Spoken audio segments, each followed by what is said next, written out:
I love great opportunities, and a great opportunity such as this one is to get to know the great Mike Guimond, as he is the host of the Amazing Marvel podcast. You can find it on all podcasting platforms and YouTube. He is a future star in this great industry known as the film and TV industry. He is a bright young man, and I was very fortunate that we ran into each other at the University of Hartford. Still stayed in touch talking about the crazy industry. And now that we're both podcasters, it's great to collaborate together. But without further ado, the host of the Amazing Marvel podcast, Mike Guimond, welcome, my friend. How is everything? Good, pretty good. Just been trucking along lately. I've been recording episodes of my podcast every now and again. Try to do it every week or so with all the new content coming out with Marvel. I even plan at some point in the future to kind of do some bonus episodes for other content like DC. Just recently, Zack Snyder's Justice League came out, so I'm looking forward to recording an episode on that too. I definitely want to get into your content, and especially geek out on the great in this rise, and we can reflect on where comic book movies have gone. But my first question for you to start, and for my audience to get to know you a little more, Mike, just tell us more about who you are. You could talk about how we met at Uhart and where you aspire to be and what you aspire to be on top of your fantastic podcasting skills. Yeah, definitely. Well, I remember back at Uhart, I believe were we in STN together at one point? I think we were. Or so the way it worked for me, I met us at STN my full freshman year, then the beginning of the sophomore year, then I went to try some other things. So we may or may not have, but nothing but a lot of love with people over there like Alex Young and Emily Kersey and Scott Roberts and all those great men and women out there. So I think I might have missed you, and I apologize for not making the opportunity to grow our relationship more. But I don't think. But we were in some classes like I believe we were in cinematography with Pedro. A lot of the film analysis classes with the great Robert Lang, Michael Walsh, that guy. That's a dream podcast, yes. What a fascinating person. And oh man. But tell me more about how you got into Uhart and what was your purpose there, obviously, besides STN. What do you aspire to be really within this great entertainment industry? Yeah, so I very young age, like grade school, I started writing stories. I went on this field trip to like Maple Farm or whatever, and it was a lot of fun. And I wrote a little short story on it, and like I guess I got some sort of like recognition for that. And ever since then, I've been like very interested in storytelling, and that kind of culminated to middle school, like in 8th grade, they offered a class like a virtual high school. It was like an online course, and it was in screenwriting. And I was very interested in that. I thought it was really cool. And then from then on, I kind of wanted to pursue a career in filmmaking and in screenwriting. I mean, I myself have not had a whole lot of projects. I have a lot of ideas, but I need to kind of discipline myself to get them kind of streamlined and like kind of finish one thing. So, but yeah, I mean, I've just been like trucking along, like rambling with a bunch of different things, and I have a lot of things kicking around up here, but I try to pace myself, try to, put out as much as I can in terms of, at least the stuff that I can see and watch and kind of study, like for example, Marvel. Superhero movies are some of my favorite movies and my favorite subgenre, whether it's a subgenre of science fiction, fantasy. I'm very much invested in those stories and just science fiction and fantasy in general. So yes, people definitely geek out and have some fun with some talking about subgenre films. So with that, you obviously, I think it's great. Keep it up with your ideas and stay in focus as long as you're being productive in that and always writing ideas and treatments and stuff. I'm sure it will all come together. Does your ultimate aspiration, do you want to be a writer director? That's the sense I get in here. Right. Yeah. I mean, first and foremost, I think the writing aspect is definitely the first thing I want to tackle out of the two. Directorially, I feel like I need to kind of get a better eye in terms of that, and at least like flesh out a screenplay before I kind of jump into the actual filmmaking aspect. I feel like I do, me personally, I feel like I do have the potential to be like a pretty good director as well, because I do have a vision of how things play out in my head at least. And I think, you know, once a screenplay is finished, then, you know, we can move on to directorial duties and try to wrap my brain around that. So of course. And we've seen plenty of examples of great people who just started out as writers, whether you're a Quentin Tarantino, or you're a Robert Town wrote Chinatown, or you're, you know, you're someone like a Aaron Sorkin as well, who we know obviously the impact he has as a screenwriter, and what now do a great, I should say a really good Molly's Game adaptation than a great trial Chicago 7. So as long as, I mean, I know you trust your plan, and one thing I think filmmakers and content creators should understand, that there's no really time game to it.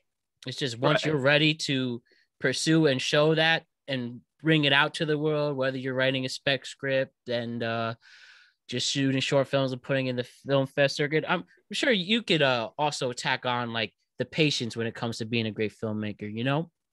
Right, exactly. I mean, you're cycling through a lot of different ideas, and I feel like, you know, until something really like hits you, and then you can really flesh that out. I mean, that happens over time. You're watching different films, and that it all starts with watching movies and reading screenplays. Like, you get the best inspiration from the things that you can pull from what already is out there. So it's really cool to kind of like, you see directors do it all the time. You see writers and directors do it all the time. Just put like little kind of, whether they're visual or, you know, story-based Easter eggs from some of their favorite filmmakers. So definitely that's like the best place to start. Yes. At the end of the day, if we really look back, filmmakers have borrowed from one another since the dawn of time. And, or I should say the dawn of filmmaking. I think that's just what's great. And we, at the end of the day, we want to, as filmmakers, no matter man, woman, person, is the fact that they are doing their own brand to it. And we've seen how important brand growth has been over the last decade. I'm sure, and this is your way creating your brand. And we are still extremely young. And I'm just really excited to see what you pull off, Mike. I genuinely am. Yeah, thanks, man. I appreciate that. Absolutely. And just wondering, do you have a preference, whether it's just to go to features, or do you want to obviously we've seen a rise of streaming services now. Miniseries have been a staple, and obviously TV series, we're living in a golden age. Do you have a preference where you want to go? Or we've clearly seen many people who've done all of them, whether you're a David Fincher or who goes from all the great movies he created, then House of Cards, and then back to making Mank, or, you know, Aaron Sorkin from the same, again, West Wing, to writing Oscar-winning screenplays for Social Network, Moneyball, and stuff like that, or at least nominated for Moneyball. I know he definitely won for Social Network, but like you said, options are endless. Is there any preference you want to go, or you see yourself? I mean, personally, I've kind of like went back and forth over the years of what I really like enjoy. I mean, features is definitely the route that I like to eventually pursue. Feature films, I mean, whether they're like 90 minutes, 120 minutes, like I like the whole like succinct story. TV series, when it comes to like TV shows, I've thought about it, and it's just like one of those things where TV shows, you know, it's serial storytelling. But at the same time, you think about it, it's like you've seen TV shows, like it seems like sometimes they can go on for a very, very, very long time. Not to say that's a bad thing, but at least with features, I just have that preference because the stories are succinct, and it's just a one-shot thing, in my opinion, anyway. And even a season of a TV show works the same way, even if it's like a limited series. But yeah, I mean, movies are a simple way to start, especially because like when you think about a season of a show, that could go up to hours on end. Whereas like you're trying to fit with a feature, it's a real challenge to put a story into that time frame. So I feel like, and both, story wise, visually, so I feel like features is kind of the direction I want to go in, at least primarily. Yeah, and of course, once you just keep practicing to grow yourself as a filmmaker, it's very rare when you're a Tarantino right off the bat, you make a classic Reservoir Dogs. You could just point out to like whether it's Spielberg starting out with off the top of my head, the Spielberg's first before Jaws, if you don't mind me looking it up, because I do not want to mess that up. And started the new Hollywood rave. So when he starts out before he makes Jaws at 75, the man starts out with movies like the Sugarland Express or the film Duel and stuff like that. And then obviously he makes a classic we all know as Jaws. So it's all a beautiful crescendo to help make it better. Exactly. So I love it, man. And we can't wait. And we're all going to be big fans of the Mike Guimond brand and movie. So that's awesome to hear. So why don't we switch some gears a little bit? Let's focus on your podcast, the Amazing Marvel podcast, available on all podcasting platforms. So talk to me and tell my audience, what is it? We know where we can find it, but what is the Amazing Marvel podcast? Why did you create it? And where would you like to see it go? So the Amazing Marvel podcast, basically, after having like a year of like a hiatus with Marvel content, I'm sure the comics still came out. I'm not a huge comic reader myself, but I'm thinking like in terms of the medium that I prefer, the films and the TV shows. This year and the years ahead are like loaded with content, and I'm very excited to see where those stories go, because we have these characters left after a big event. A lot of characters survived, a lot of characters didn't. And so we get to see the fallout of that big, universe wide event. And, it's almost like very similar, like, us coming back to shows like WandaVision.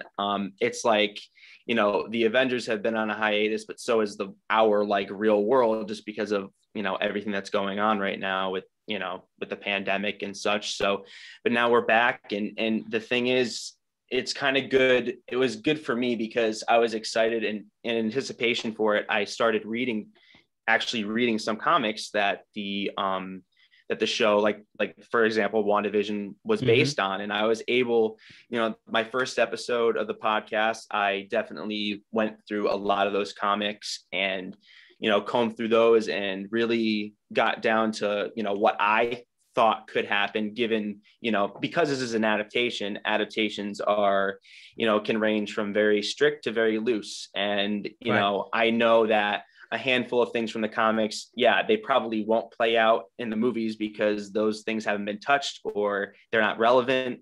So that's what I did for the first episode. And then they put out a couple episodes of Marvel Studios Legends, which kind of recaps the characters that the show is about. And so I looked at those, and then I kind of pulled from that what I could in regards to how they edited those episodes. They're like several minutes long. But everything's important. The dialogue they include, the clips they include, and how they match up. So I definitely took the first two episodes of my podcast to really delve into those things. I got really theory crazy, and even throughout, as we're watching the episodes, it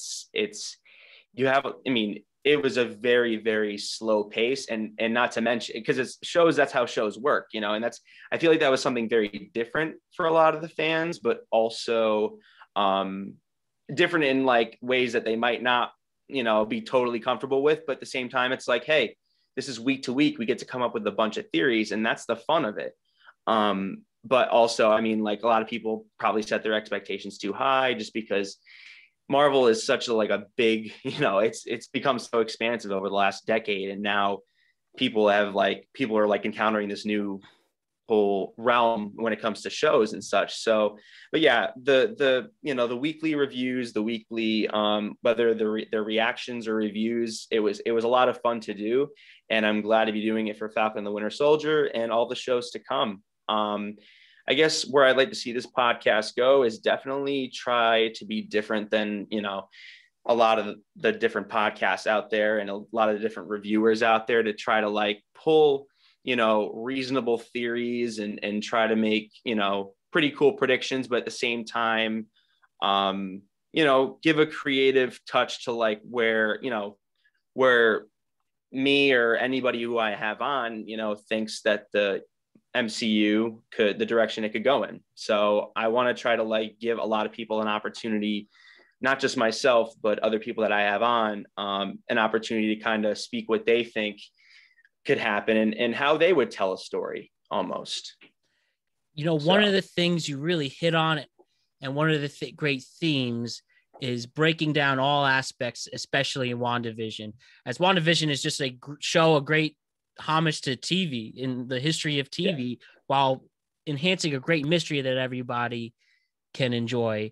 And then, we twist it into this fantastic miniseries. And one of the things, breaking that down, we have an audience willing to have the patience to check that stuff out. It's like everybody's in film school in our film analysis class. It is cool to be a film geek right now. Yeah, exactly. It genuinely is. When the day has come where we have seen Instagram models not only showing off their big booties, but they're showing off their big aspirations and I've seen people like of all aspects, people you didn't expect to be breaking down the first episode's the 50s homage. But everybody loves film analysis now, thanks to the rise in content creation. I think that's what's great about the TikTok generation, is seeing how different camera angles work to create a certain emotion. Why dialogue is more than just speaking. It's more about just actually leading you on to direction and understanding what makes a good movie or show and not. And I think that's what's really intriguing about your podcast as well, is the fact that you make it so simplistic, but so much fun, and your very charismatic voice in there makes it a great listen. And that's why you guys have to check it out. The Amazing Marvel Podcast on all podcasting platforms. And, other things, I really like the bridge you're creating as well in that. And as we mentioned, with the rise of more interest in film analysis, and especially analyzing comic book movies for more than what they are, why do you think audiences really have gone attuned to be, huge comic book movie fans, and why we're so interested in seeing them broken down so well now? And they're actually good movies. That's the big thing. They're actually well-made movies. Yeah. I mean, I personally, I think that the biggest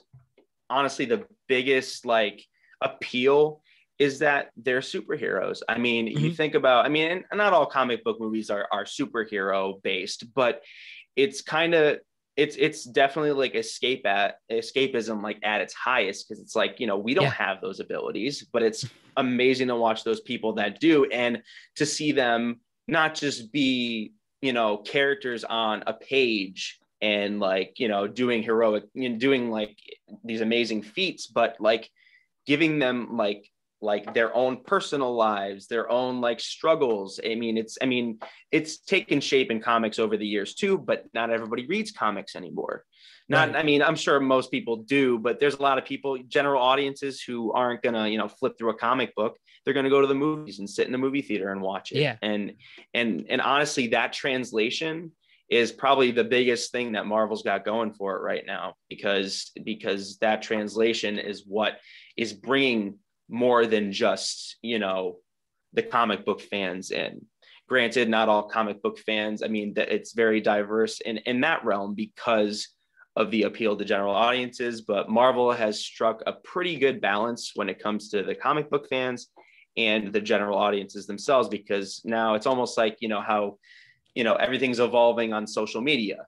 and onto like YouTube and Instagram. It's like the same thing goes for comic books and the movies. It's working the same way, and it's nice that that's getting that reach. And then, for example, for people like me, like I told you, the first episode of my podcast was me looking back at comics. I wouldn't have done that if I wasn't that, appealed by the films and where the films are going and the trajectory of these characters. Yes, and that's the most important aspect why we watch movies, because we want to see people who are just like us, the same emotions, the same struggles, and even in very big genre-based movies, whether you're fantasy of, we'll go with like Lord of the Rings, whether you're Frodo and you're just trying to fulfill a fantasy you thought was impossible, whether you're Star Wars, Luke Skywalker, you're trying to follow in your father's footsteps and, right is wrongs, or whether you're the Matrix and you're Neo and you have to pick between the red and blue pill, and it's just how important decision making is. That's what's great about these movies, because at the end of the day, once we connect to them and we don't make it campy, like we are aware of how bad the original Captain America movie is from 1990, or if you want to go the Fantastic Four that didn't even get released. Have you ever seen some of those embarrassing clips? Or Howard the Duck, which I guess counts as the first Marvel movie. Who directed?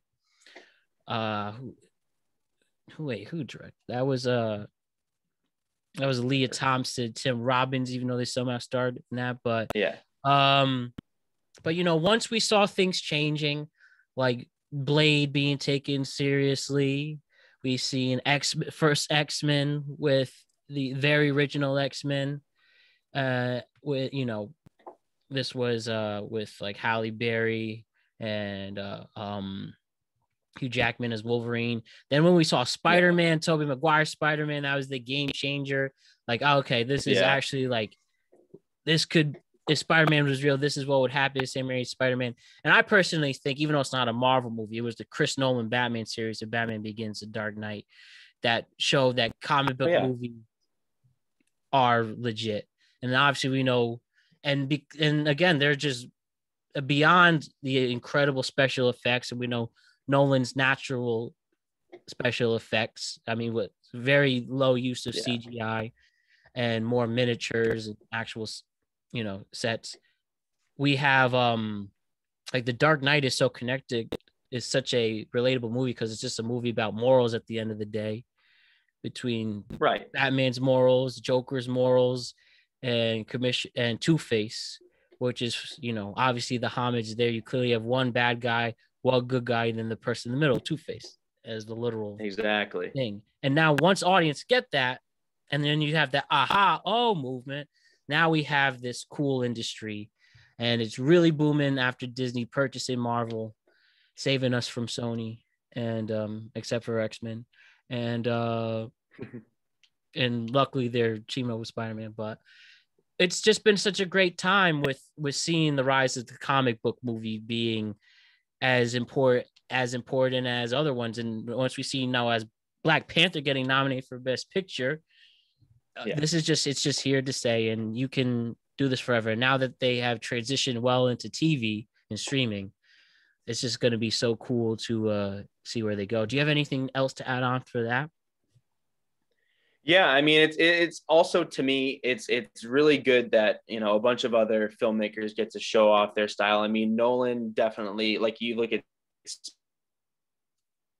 and Nolan's, I think those are two very like different takes on a character. Like, Raimi was campy. I have to, I mean, it wasn't completely, but you could tell there was definitely a lot of comic booky feel to like the dialogue and the action, and also, I mean, with Nolan's Batman, it's definitely a lot more darker and like real take on what Batman would be like. I mean, we're gonna compare the two. I mean, Batman and and Christian Bale's Batman's like that's probably a more sensible comparison. But like even now, like with the Snyder Cut, I mean, it was nice that a lot of people, this whole concept, and I'm gonna get into this a little bit real quick, is that concept of the multiverse is becoming like a big thing, especially with these movies. I mean, the whole idea that there's a whole nother universe that can exist within these films can kind of like bridge the gap between all the movies that came before and all the movies that are now and all the movies that are to come in the future.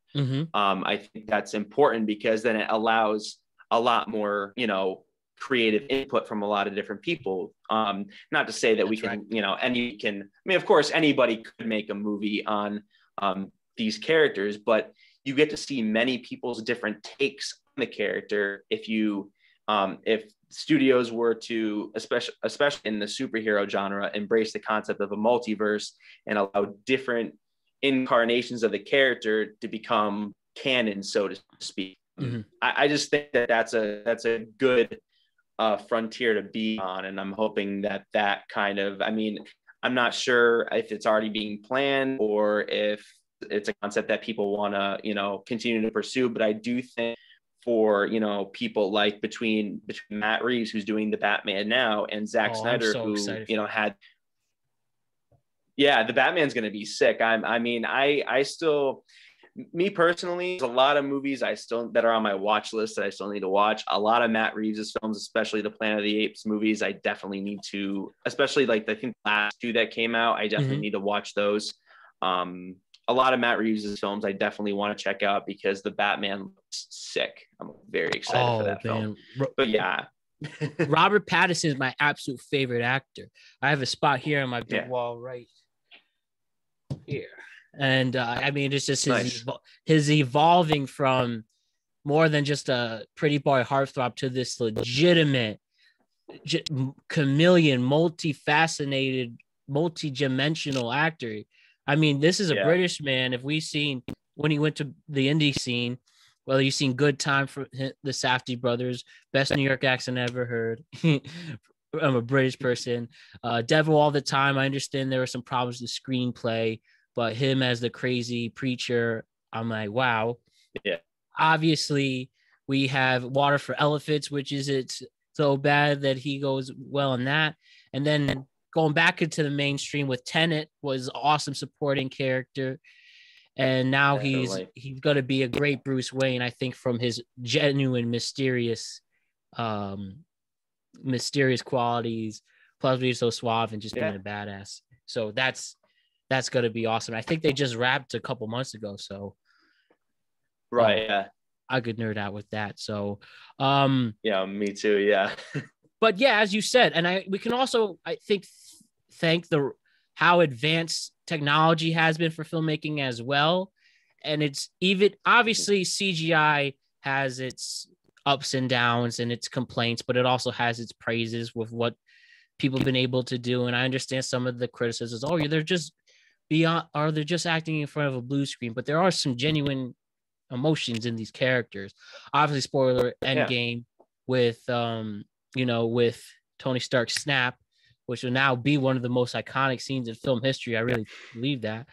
It's just the ultimate closing of the door and seeing what else is next out there. So, obviously that was filmed in front of a big ass blue screen, but at the end of the day, you remember that moment. So thanks to film technology for making it work. Is there anything else you want to add with that? Nah, with when it comes to Endgame and the effects and everything, I believe that even WandaVision had its ending scene had a lot more effects than Endgame, from what I understand. But that's the thing too, is I do think that the practical effects, when you can feasibly do them, it's definitely a lot better than CGI, because I feel like movies lately have gotten pretty CGI heavy. And when you have these for example, like Tenet, it's something as simple as editing and reversing, and filming in reverse. You have to learn how to do that. That is revolutionary. It's amazing. And I feel like Christopher Nolan, out of most directors, he ups the echelon almost every time, and I'm looking forward to seeing what he does next with practical effects. But it's good to strike a good balance between CG and practical, for sure. It all comes with ideas too, because those those ideas kind of, when it comes to Tenet, I mean, Tenet is a very clear cut, kind of pretty simple concept of time travel. And then you have, more grandiose type movies that require more effects. But again, it all depends on the ideas and then the execution of those effects, I guess. Right. And that's at the end of the day, you're just bringing the audience into the world as the ultimate distraction to have you enjoy your show.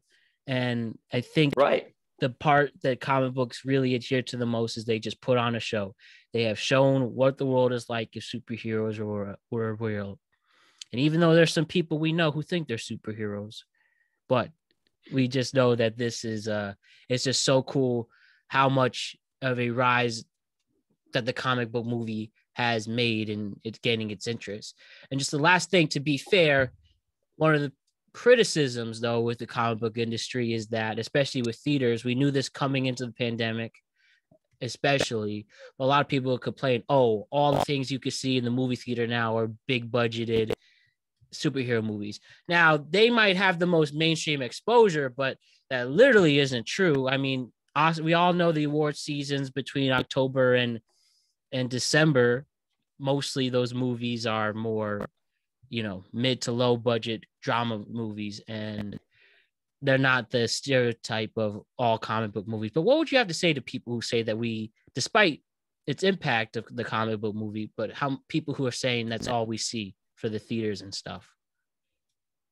I mean, I'd definitely be inclined to, I think that there's definitely a lot more to when it comes to like movies. I feel like another good like genre to is in theaters is like, for example, horror. Like, I mean, it's definitely got your, enclosed space. It's definitely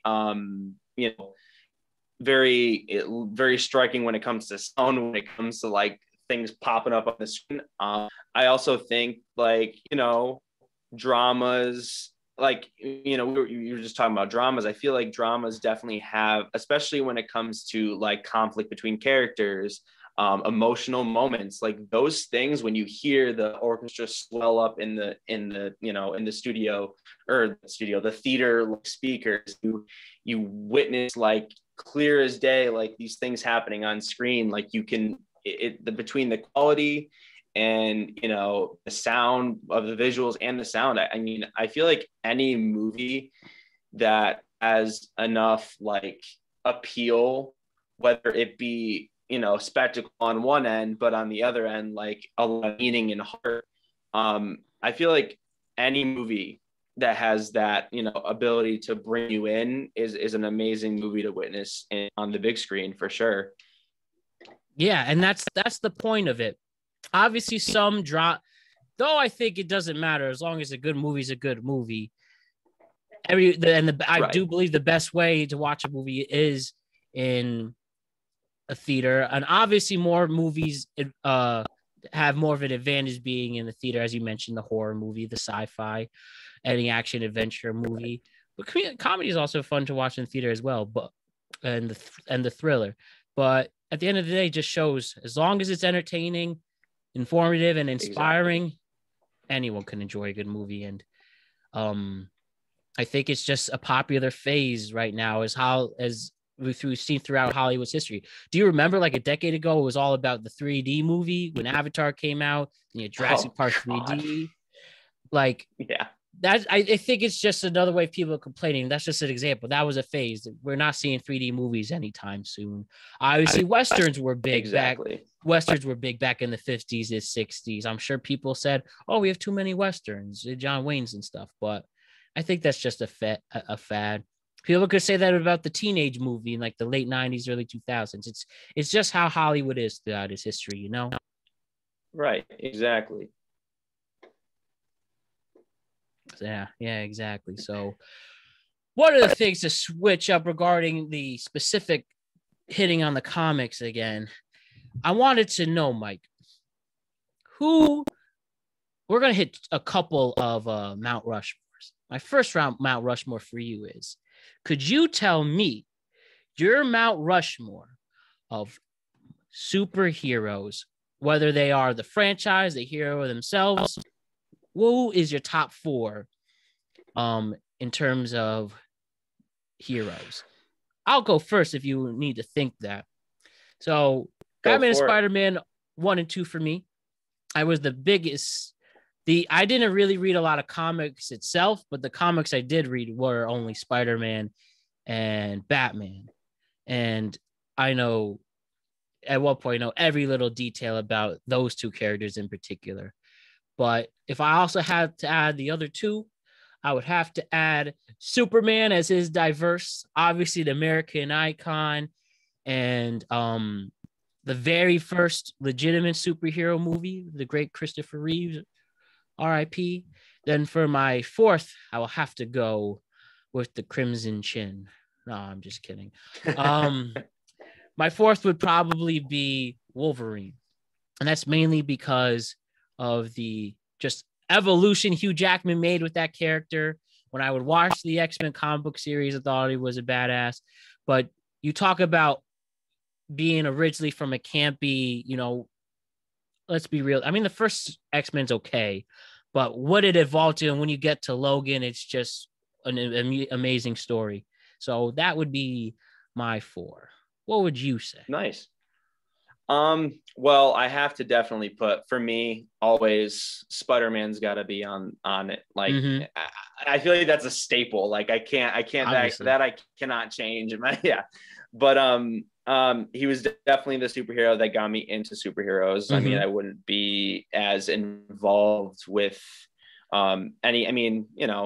he's just, I mean, granted, I'm sure if I had gotten introduced to, Batman or Superman, like first, I definitely would have delved deeper into comics no matter what. But I feel like Spider-Man is very unique in his own way, and it's a lot of heart to him.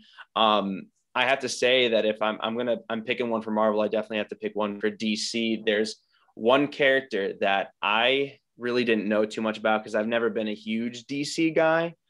But it wasn't until like my freshman year of college, like right after my freshman year of college, when the show came out, that I really got into it. The Flash has to be basically the DC equivalent of like I like Spider-Man a lot, but my favorite DC superhero has got to be the Flash.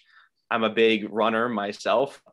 So I also like find it really cool that they inject sci-fi and the superpowers into the concept of running, and also they even Flash is a big time traveler too, so like travel is without a doubt, I mean, it's definitely a murky plot form, like a form of plot, but I really think that it's kind of cool that a superhero has the ability to time travel. But with him too comes a lot of heart, and that's what I noticed throughout the show. There's a lot of like concepts of family, and while dealing with the crazy supernatural stuff that's happening to them, and I mean, supernatural like metahuman superpower stuff that's happening around the family that is between Barry Allen, Iris West. Yep. So that's definitely one of those are 2 of the big ones for me. Man, it's really hard for me to pick another 2. Honestly, I feel like if I'm going to pick another 2, I do have a soft spot for, a lot of like I said, my immersion in superheroes has been mainly in the films. But watching Man of Steel and watching Zack Snyder's take on Superman was very realistic. And then furthermore, seeing, in the follow-up, more particularly the 3-hour cut of the movie, Batman versus Superman, you see Batman at his lowest. I think the 2 of them, like, really, to me anyway, I think they really embody, hope, and then the surviving through the very human aspects of grief, and having to they almost like complement each other in a way. And I think in that sense, because they stand for such broad ideas, they are kind of, I mean, Superman, a lot of the DC heroes have been coined as like more of like the godlike characters. So Yeah. like Flash is like Hermes, and like I think Superman's like Atlas kind of, Mm-hmm. or I'm trying to Almost give think like of the some right words to Zeus use. vibes. Right. Yeah. So if anything, I'd say that Superman and Batman are definitely pretty big staples to comics as a whole. Right. So yeah, if anything, my four is definitely going to be Spider-Man, Flash, Superman, and Batman for Cool. sure. And that's a solid list. And Yeah, you know what, the Batman and Superman, you have obviously a superhero, the ultimate superhero with powers, the ultimate superhero without powers. And I have to say, one thing we exactly. forgot to mention, or I forgot to mention, and I was aware of who he was, but obviously when I saw the two movies, I just became a huge fan. But I should look more to the characters. Just Deadpool, obviously. I mean, that was Yeah, in a time where you don't see as many comedy movies out. That is a solid comedy movie on top of the superhero genre and twisted around. One of the funniest movies, especially the first one of the funniest movies I've ever seen is Deadpool. yeah, I totally agree. I mean, I feel like plus two, we hadn't gotten like really like a. I mean, I know Logan definitely was, that was a hardcore like rated R kind of conclusion Oh to yeah, Wolverine's story, very gritty. but I think exactly.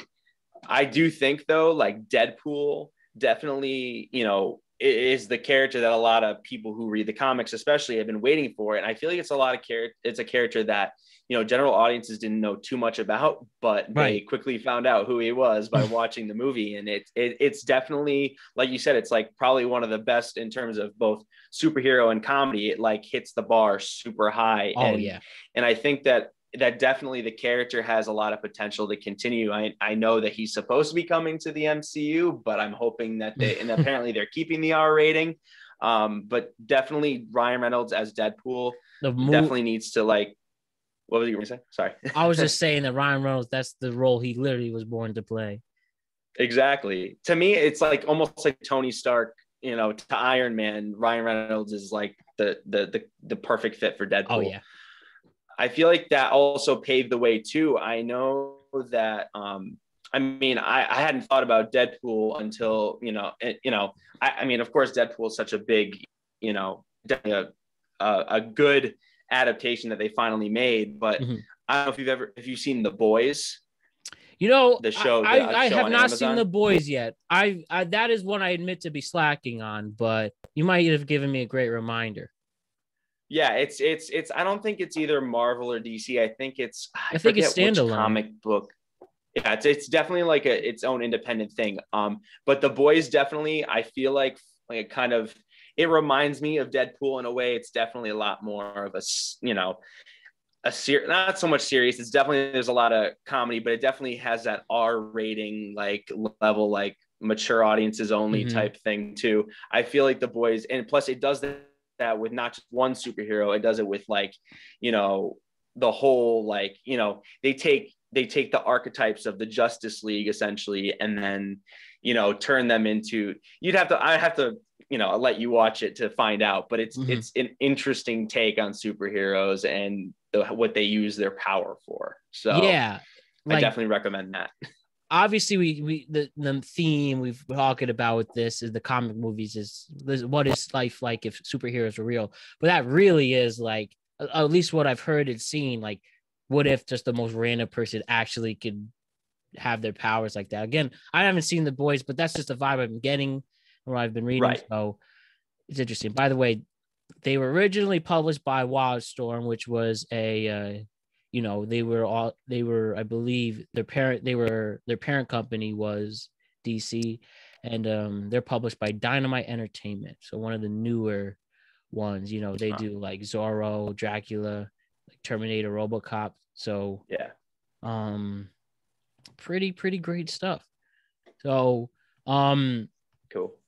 other things regarding the comic movies is um excuse me, like some of the other archetypes and things here. Is there any other movies left that we still need to see as a comic book adaptation that you personally are excited for? Whether it's The Rock, he's coming back, he is going to be debuting, this is excuse me, man, Who Very good. The Rock's new movie, The Rock's next comic. Black Adam, I Black think. Adam, yes. Yeah. Black Adam is coming. We've seen Shazam. You know, not a lot of people familiar with that, as Zach Braff brought that to life. Is there any other comic book movies we're missing that still need that big adaptation that you're aware of, Um, at least? well, one of the things, I mean, in terms of characters, I can't really think too many right now. I can give you like a couple. Like, I have to say, because I was talking about this before, it's just because to me, I have talked about this on my podcast at one point where I feel like the whole concept of the multiverse is definitely a pretty big deal because to me anyway, I feel like everything we've had so far in terms of superhero movies is definitely the golden age of superhero movies. I think that now with the multiverse concept, it's going to be really cool because now we're entering this. I mean, I feel like to me, it's a new age in that sense because, there's two movies coming out next year, the next Doctor Strange and the Flash movie. Doctor Strange is definitely going to open the doors to a lot of stuff. I feel like it'll probably make a lot of things that came before the MCU. It might make them canon, which would be interesting to see to kind of bring those worlds back, right? But who knows what's going to happen with that? We don't really know exactly. In the Flash, I mean, I've been watching the show. It's on season 7 now. Yeah. And I've only seen this one adaptation of the character, but I feel like a movie, which is to me, like I told you in the beginning, it's a very succinct and confined story. It's going to be nice to see, and the Flash movie has been through so many like directors, writers, and I'm hoping it's going to be good.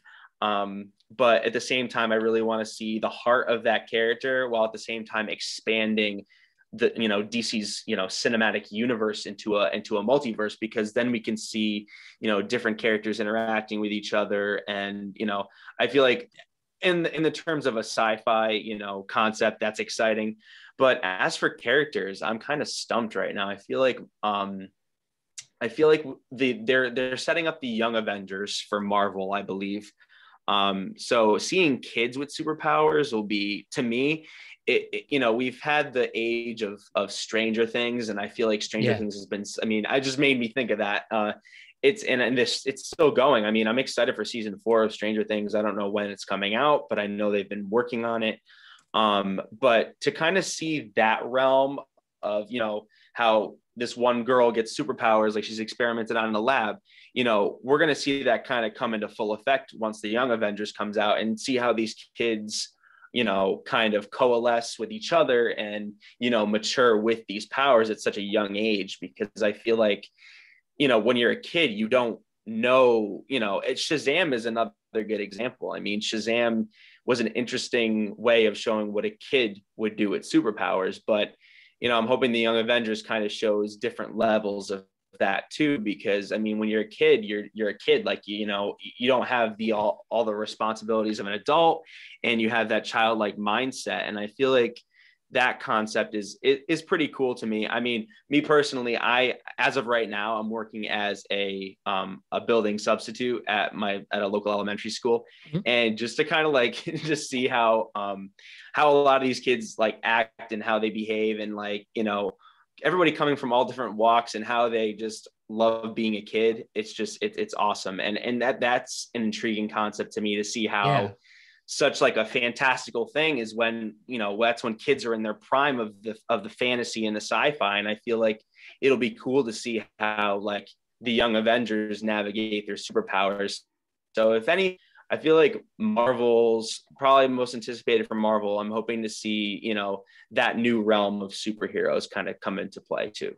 So I'm excited, and it's nice to switch it up as well, to get some new characters in there on top of what we have already. So I'm excited too. And if anything, it'd be cool to see the Teen Titans brought to life if possible. Yes, I agree. I actually, it was funny when I was I think it was when I was in high school over the summer a lot. I was thinking about how, I would often, like, because it was an intriguing concept to me, like side characters and characters that are more of like sidekicks and, how Robin's, Batman's sidekick. I Mm-hmm. honestly, I wanted to explore the idea of what it would be like to make a movie surrounding at least one of the Robins. I kind of tried to always like map out a good story that could play out on screen when it came to, the Robins, because that was such an intriguing concept to me, like, such a young person being thrust into this world. But yeah, I mean, those characters coming to life, especially, hopefully seeing as Teen Titans would be also be pretty amazing. So I do hope they eventually turn that into a film as well. I haven't been watching the show too much. I know it's on HBO Max, but I've heard good things. So yeah, I haven't seen the new incarnation of it, but just the classic, seeing Cyborg and Robin like that, it brings you back. And one thing I definitely want to hear with you, the Snyder Cut. Mike, even though I know big Marvel fan, but we have given a fair share to both DC, Marvel, and other independent people, publishers like Dynamite. But Snyder Cut, obviously extremely anticipated, well over a couple of years. We know, unfortunately, the mess between Warner Brothers and Snyder, and then Joss Whedon come in and Justice League. I think the big thing with Justice League, it wasn't necessarily bad, but with all you had going for you, almost given house money, you gave an average movie with your big budget and stuff, and that's not what we want. But now we see the Snyder Cut. We've seen Hugh, obviously a lot of post-production changing things, whether it's the revamped Flash, as you mentioned, revamped Cyborg, people going as far as being redeemed. And, one of the big surprises in general in the DCU was Ben Affleck actually being not so bad as Batman and Bruce Wayne. And he had a great performance in the Snyder Cut as well. But tell me, how did you feel about the Snyder Cut? And did you watch it as the full 4-hour movie? I mean, as much as I love movies, it really is hard to get a 4-hour movie in there. Or did you watch it like I did, in the 5 different parts? So the thing is, for me, I was ready to, talk about it as soon as possible. I really want to get a jump on watching it. Definitely, I really enjoy myself sharing the experience with like friends and family too. Right. But I know that at the end of the day, it's definitely one of those movies that with more, general audiences like to watch it, watch it in parts. And so do, comic book fans too. I'm sure they want to like pace themselves throughout the film. And I dig the part separation for sure. Totally. I do believe that the first hour and 50 minutes of the movie is definitely like, I don't know how to describe it. Like it's so much style. There's a lot of slow-mo. There's a lot of like emphasis on the setup for an hour and 50 minutes. And like, that's like was beyond length around, or like beyond, it's kind of in the realm of never. That's to me, it was good to see that. But at the same time, it was like, you could have probably cut back on that a little bit. In my There's opinion. a good half an hour. But once you didn't need. Exactly. And to me, when you hit an hour and 50, when you get to part 4, I believe it's titled Change Machine. That's when you see the League coming together. That's when even after that, there's some, exposition that you get that like, it was touched upon previously in that hour and 50-minute chunk. But like, if you watch it from an hour and 50, not that I'm saying I recommend it, because I haven't actually like checked back and said, oh, okay, would this be relevant to just kind of skip past whatever happened in the first hour and 50? But definitely once you hit an hour and 50, things start picking up and it gets insane. I love the where the story went. I like how, Superman coming, well, I don't want to spoil it too much. I mean, the original cut's been out for 4 years now. So one thing we make clear is spoiler alerts all the time when we talk pop culture here. So you could say it if you want. But yeah, like I know what you mean. It was another big crescendo to see, the ultimate battle. Like you said, Superman came back, but I think even in a more epic way after we lost him in Batman vs Superman. Like I said, this was a great highlight and so much character development, I think, was the ultimate takeaway from this, including a much more paced story. And exactly. I'm always down to watch the movie how the director wanted to intend you to watch it. but it's just Right. 4 hours is a lot for anyone. And I've a lot of filmmakers who make these epic 3 hour epics. I understand that there was appropriate for a time, but when you see like Quentin Tarantino's Hateful Eight, and you see there's literally, I swear there's a 2 minute scene. 2 minutes is a long time if you just sit and do nothing, and you see the carriage walk around in the snow, and it's hilarious when you put funny music to it.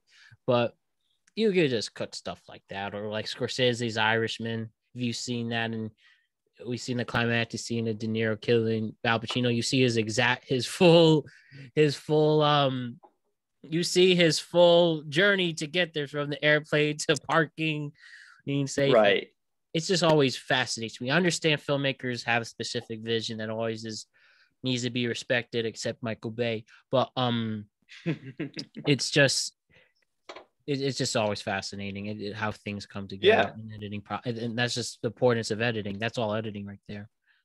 Exactly. And to me, like, I honestly thought that too, for me anyway, like if I started watching it, like the hour and 50 minutes in parts 4 through 6 and 4 through the epilogue, like, I feel like I would be comfortable enough, given the fact that I've seen, the original cut, as terrible as it, as not as welcoming as it was. I definitely enjoyed the remainder of the movie. I really like how when they resurrected Superman, there's a whole nother level to the story that you see play out, and that happens through Cyborg. That I personally don't want to spoil.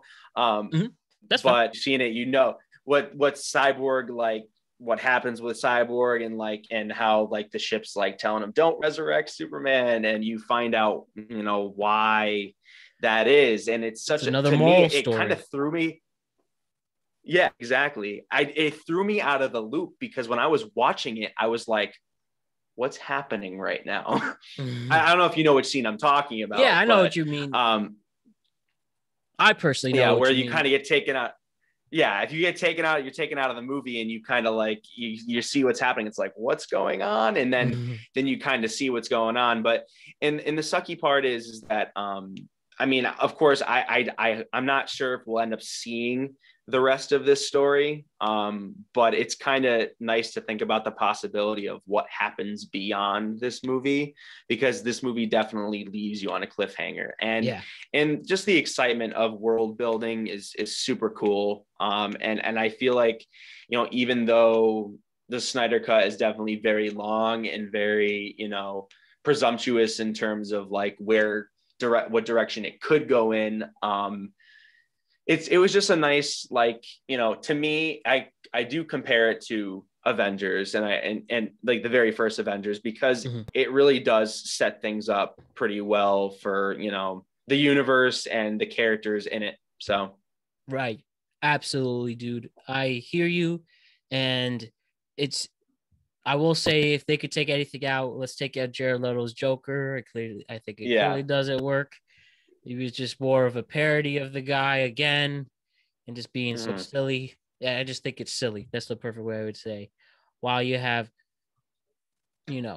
whether it's Joaquin Phoenix's Joker about staying up for mental illness, or seeing how crazy people can be with the Jack Nicholson Joker, or people just having no morals whatsoever.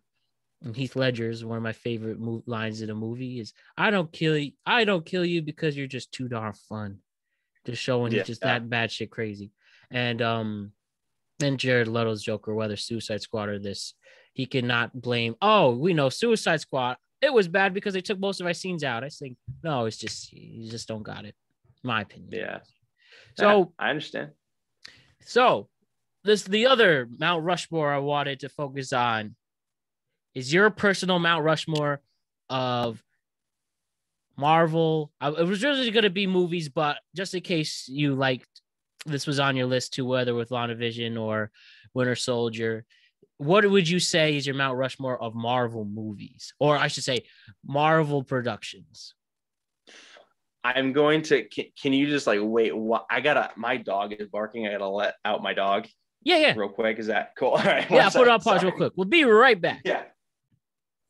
So, Mike, talk to me. What's your Mount Rushmore of Marvel productions? Oh, okay. let's see. When it comes to Marvel productions, I definitely am going to put some sort of, ooh, I definitely have the Spider-Man movie in there, and I think Which because that's Spider-Man definitely movie? where I'm going to As in the start. original Tobey Maguire? Well, I have to say the original Tobey Maguire really, yeah, the original Spider-Man definitely is the movie that got me into like Marvel and superheroes as a whole. So I definitely want to put that on my list. I definitely do think Spider-Man 2 definitely ups the level of that character. And that's as it should as a sequel. It definitely evolves the character a lot more. And I do really like Spider-Verse as well because it really brings into the fray one of the newer versions of Spider-Man, Miles Morales. But I have to definitely put, the first 2002 Spider-Man because that movie is really what pulled me into superhero movies. I do think that another Marvel movie that I really, really liked was Avengers, 2012's Avengers, because it really kind of tied everything in a nice bow in terms of what the universe building is really setting up. And I think that it kind of, to me, I ever since the movie came out, and ever since I studied film, I've done a lot of research, and it kind of harkens back to the monster movies where they used to like kind of put two monsters together in one movie. Yeah. And like you have your setup in with whether it's Frankenstein or Dracula, and you have like a setup where, oh, now they're together in a movie. It's like it's that kind of like, universality of it when you get to bring in two characters that were once in their own stories and now come together in one. And that happened in the comics too. But again, media is evolving, the medium is evolving, and it's kind of cool to see, that come to life in that Avengers movie, in the first Avengers movie in 2012. What's another Marvel film that I really, really like? Oh, this is so hard for me. Just two more for you. I know. I have to say that if there's any movie that really like, I'm like really torn on because I really like, I'm torn between these two right now. I thought like I'm dabbling between a lot in my head right now. You're good. I think Iron Man and Guardians of the Galaxy are probably my other two, because Iron Man and Guardians of the Galaxy were both two characters or teams of characters that were very like, they weren't as popular with most audiences. You got Spider-Man, you have, the X-Men that we've been introduced to, but Iron Man was definitely popular amongst comic book readers, but I would think that not a lot of general audience members would know about Iron Man. And I think, and same with Guardians of the Galaxy, but both of those movies brought those characters into, onto the big screen in big ways. And I feel like they both, you've seen over the last decade, they've become fan favorites for everybody. So absolutely, I have to say that when it comes to characters and teams, first Spider-Man, first Iron Man, first Guardians, and first Avengers. So those are my four. That's an awesome list. So for me, I would have to go with the first Iron Man, because it started it all. An amazing character development story, seeing how Tony Stark accepts his new role, becoming a media mogul and seeing how that affects the morals and changing things now with an opportunity like that. Also, Jeff Bridges, underrated villain in that. I would have to say Deadpool. Again, just being such a big comedy nerd and successfully crossing the genres together in an entertaining 100-minute movie. I believe Civil War is actually very, very significant because of how much emotion that brought. That was a real conflict was brought in together in the group. And then just seeing that epic battle, first time you see Tom Holland Spider-Man for the first time in the airfield. I think that's really, and then the epic battle between Captain America and Iron Man is phenomenal to watch, even if it's sometimes tough. And then I would honestly add to you Spider-Man. That was one of my biggest shaping childhood, not only for comic movies, but movies in general. Just love seeing the New York City setting. But now that I've been commuting, and look, you could tell it was definitely shot in like Vancouver or something. Not that there's anything wrong with it, but I just think that was cool with my dad. My dad, big comic book fan too. He actually has an original copy of when Gwen Stacy, when Green Goblin killed Gwen Stacy. Now probably like $500 if he kept it now, but if he kept it in better condition, it's probably like $5,000, I would think. It's probably like you get for $500 off the top of my head. So it was nice, just bring us together and a cool memory. And so that's my four. So Spider-Man, Deadpool, Iron Man, and Civil War particularly. Yeah, I thought personally Civil War and Infinity War were both like as follow-ups to the first Avengers movie. Age of Ultron was okay. Mm-hmm. But I think that Civil War and Infinity War are two very awesome event films that really kind of expand the universe even more, you know. And then Infinity War, it ended on such high stakes, like, oh my gosh, like everybody, you know, half the universe, it's like they're you know, they're gone. So it's crazy that Marvel, you know, both pitted our heroes against each other in Civil War and made, at the end of Infinity War, our heroes lost. It's like two concepts that, you know, you wouldn't really think of too much, because it's like the heroes are always going to win and they're never going to fight. But it showed, both of those movies showed that stuff, you know, it kind of flipped everything on its head. I really like those two as well. If I could etch those two on the side, I definitely would. Right. And it just shows too that it's just a very humanist movie. As you said, people have conflict, especially work for a long time, and taking those risks made the ultimate rewards. As I said, that big snap is going to be an iconic scene with all the greats. I really believe that. I'm starting to already. So one thing I do want to ask, another thing, Mr. Guimond, is, have you been paying attention to with the Oscars being released? Have you been paying attention to the Oscar picks? Have you watched a lot of the nominated movies and such for this award season? Now it's much easier if you have all the streaming services to see. You can see every best picture except two of them right now on a streaming service. So you've been keeping up with the race and stuff? Not as of late. No, not myself. I've been like very much lost in, you know, a lot of the Marvel stuff, which definitely is not, you know, it's keeping me at a little bit of a narrow mindset, but I'm also, there's a lot of things I've been doing recently with my kind of like focusing on my career path. I'm like dabbling between, you know, becoming a teacher and also moving out to California. So I saw that you're moving to Los Angeles. It's amazing, man. You excited? I'm pretty excited. I mean, I am taking a one-way flight out there. I'm not necessarily driving and packing up so soon. I definitely want to get, you know, my uncle's out there, so I'm going to be staying with him and just trying to see, you know, what I can accomplish while I'm there. I'm trying to stay the summer there, maybe longer. And so I really want to try to get my foot in the door when I'm there and try to make something happen, you know?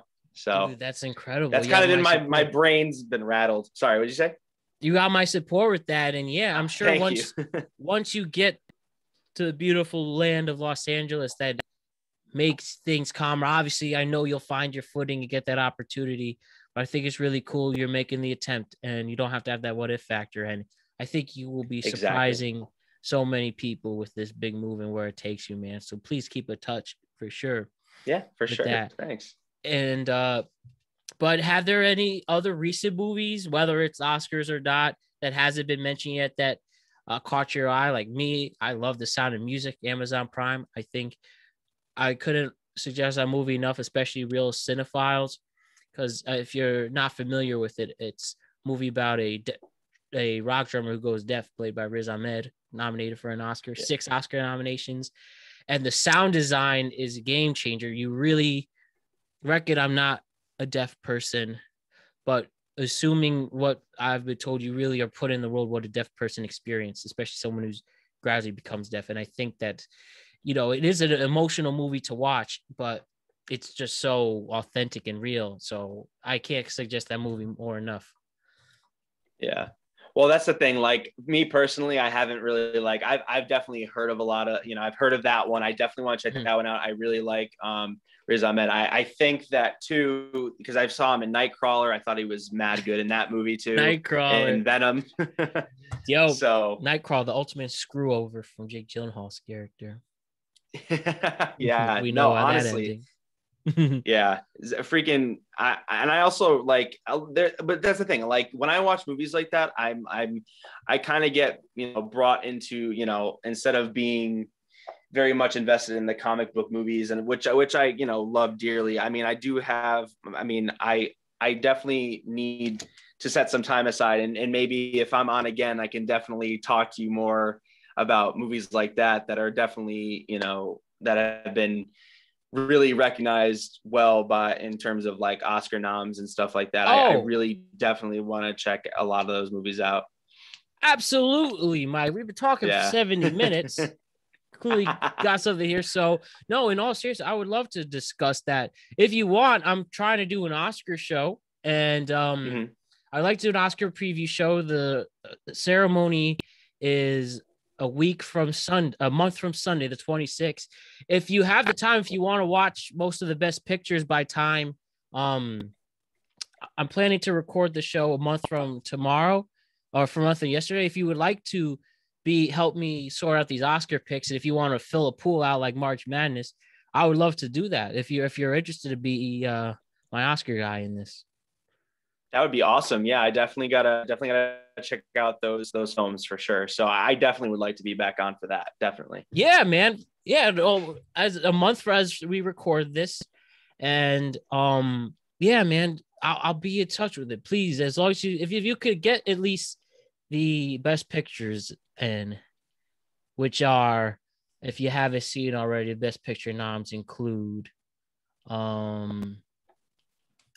excuse me.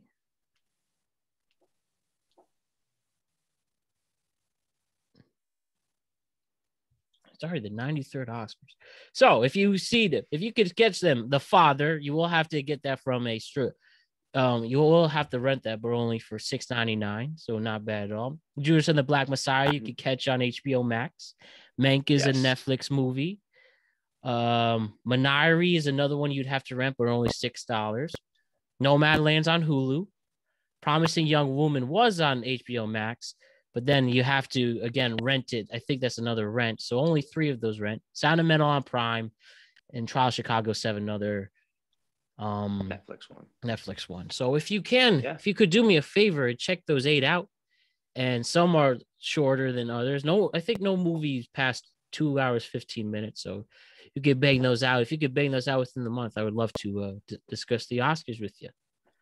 I'm always up for a good movie rec, so I'm definitely going to check those out for sure. Oh, appreciate it, man. I can't wait to go over those. Really looking forward to it. So, yeah, and if you want to throw any other great movies for this Oscar season, which includes stuff like, Ma Rainey's Black Bottom with Chadwick Boseman's final role. Rest in peace. He's got a post-humorous Oscar nomination. And there's also Viola Davis in there. United States vs. Billie Holiday, even though I think that movie sucks, but Andrea Day really was really good in it. But that's a Hulu movie. Look, it's another Oscar-nominated movie is Borat 2. So it's just a movie film. But it won the WGA adapted screenplay, which it might be having a lot of momentum, winning an Oscar. Can you believe Borat? An Oscar-winning movie? Yeah, no. I never would have thought. This is the first movie since The Godfather 1 and 2. Remember, Godfather, best movie ever. Poster behind me. Yeah, I saw it, yeah.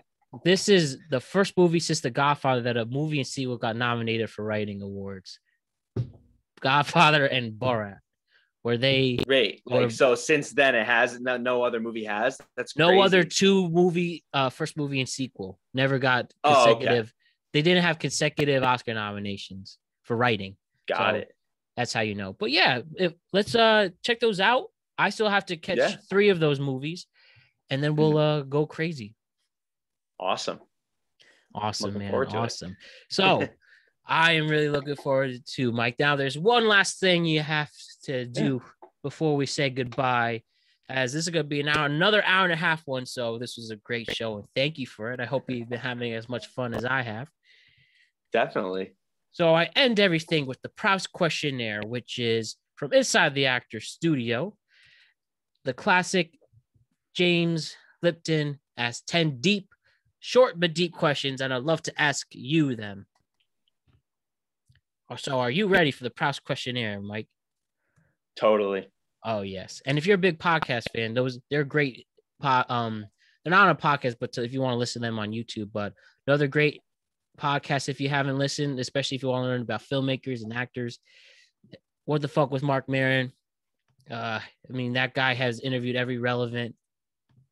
almost every relevant person in Hollywood in the last 50 years. There's still some you hope he gets, but it's crazy his guest list. You name him, they were likely on it. And he's on the wall, so nice. He's up. So, anyways, Props Questionnaire, Mike. My first question is, what's your favorite word? Oh gosh. That's probably my favorite word. Gosh. I don't know. A good one. I'm trying to think. I don't know. Yeah. Okay, cool. All right, we're gonna go with gosh. I love it. So, number 2, what is your least favorite word? No. Gotta be a yes man sometimes. That is not to everything, but of course, yes. I know exactly what you mean. My third question for you is, what turns you on in this world? And this is not necessarily a sexual question, though some people, there have been 2 instances of people saying that, whatever rocks your boat. But what turns you on in this world? Some people say laughter or nature. Or what gives you fulfillment? Thrill. I'm going to say thrill. All right. Now that's a good answer. And what turns you off in this world? Boredom. Mm-hmm. Definitely boredom. Indeed. What sound or noise do you love? I think, probably like, oh man, the sound of a doorbell. That sounds weird, but it's like something new is on, like, I don't know, something new is on the horizon. Someone coming through the door. I don't know. I think a doorbell is pretty cool. That's actually a first. And then low key, sometimes the door, as long as it's not in a inconvenient time, maybe the doorbell needs to get some more love. So, right. Well, with that, what sound or noise do you hate?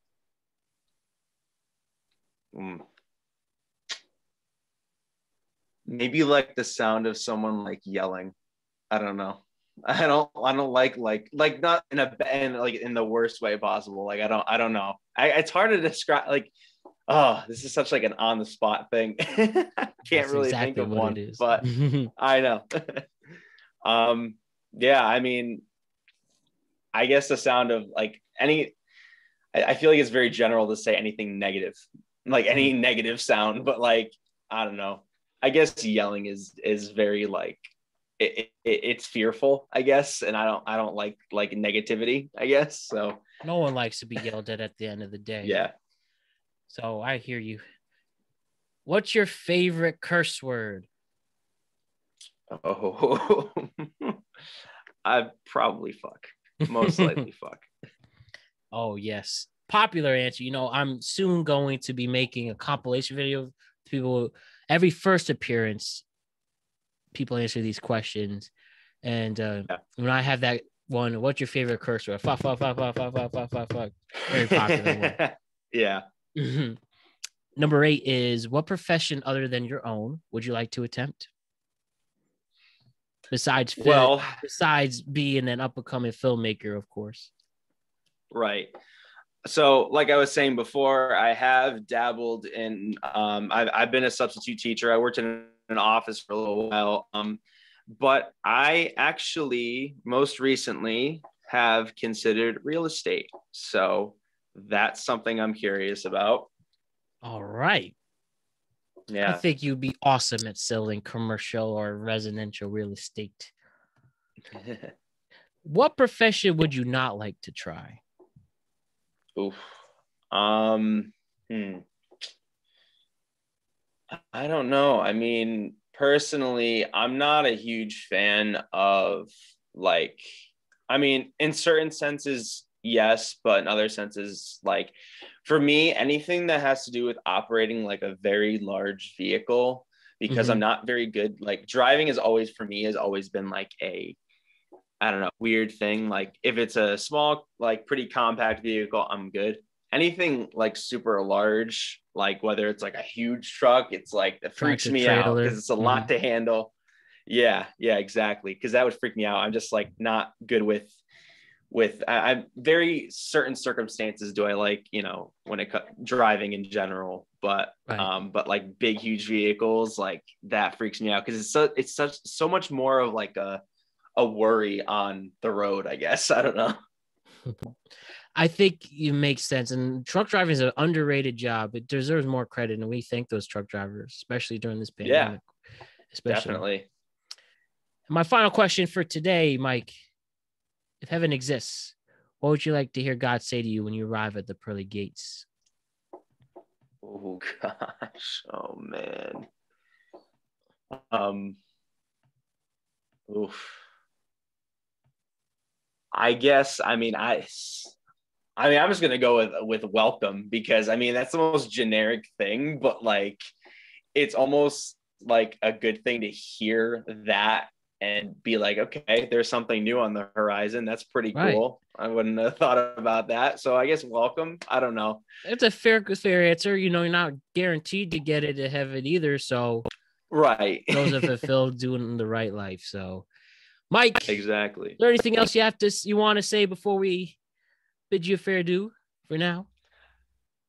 Nah, I'm glad that we got to talk and you know you got my gears turning a little bit for a lot of things and you know I feel like that's a big part of everyone's evolution. I feel like you know it's nice to have that dialogue and that you know that conversation, productive conversations, Nothing to but, kind of man. like exactly to kind of you know get the gears turning and you know kind of you know evolve ourselves and evolve each other. I feel like that I love you know having that dialogue, especially with you know people that you know I haven't really talked to all that much. Like you and I have you know seen each other in passing and talked on occasion, but it's nice to have that full hour and a half and more to come to kind of like get to know each other better. And it's always fun and it's always a good time. So I thank you mean, for having me.